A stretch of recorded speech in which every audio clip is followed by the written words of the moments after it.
Hey, Macabre Daily.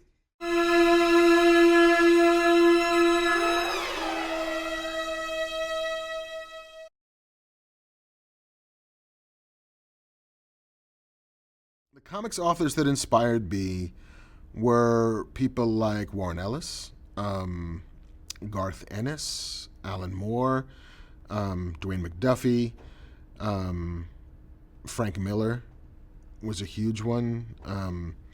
Eastman and Laird, who did Teenage Mutant Ninja Turtles, and still do.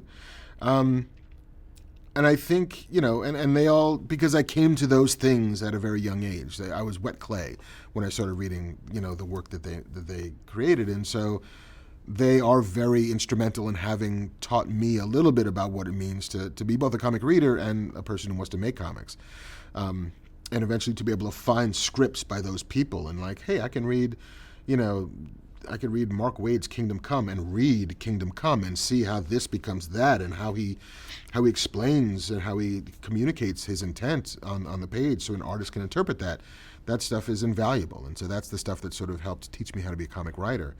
In terms of up and comers, I'm woefully underread of the new stuff, but every time I read a James Tynion the fourth book, I'm jealous because he's very, very good at this and got like good too fast.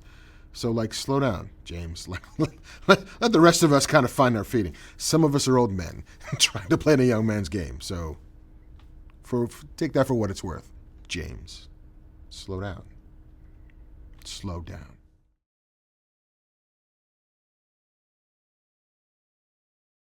Working with established intellectual property, be it a book, be it a video game, be it, a previously existing movie or TV show or whatever it is, the most rewarding part of it is kind of getting under the hood of what makes it tick and finding a new wrinkle that hadn't been explored before.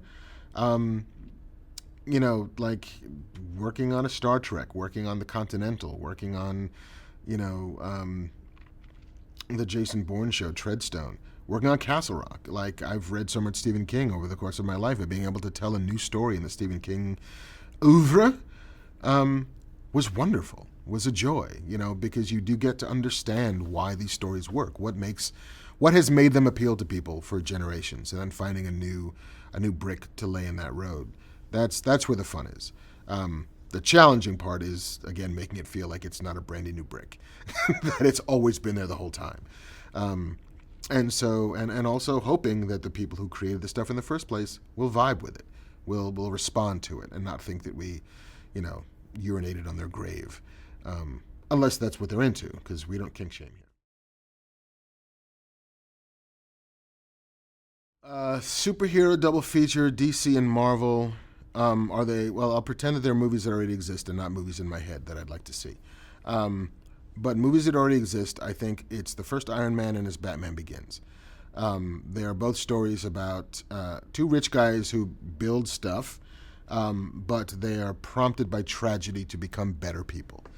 I think one of them is inherently funnier because if you have to choose between who do you think has the best time at a party, Robert Downey Jr. is going to, he's a party all by himself. And the second act of Iron Man is just a party by himself, a dude building a thing in his garage. But, stories about rich men who would like to do more with their money than just be rich men, and try to make the world a better place, and not a worse place. I could watch 5 hours of that, now more than ever.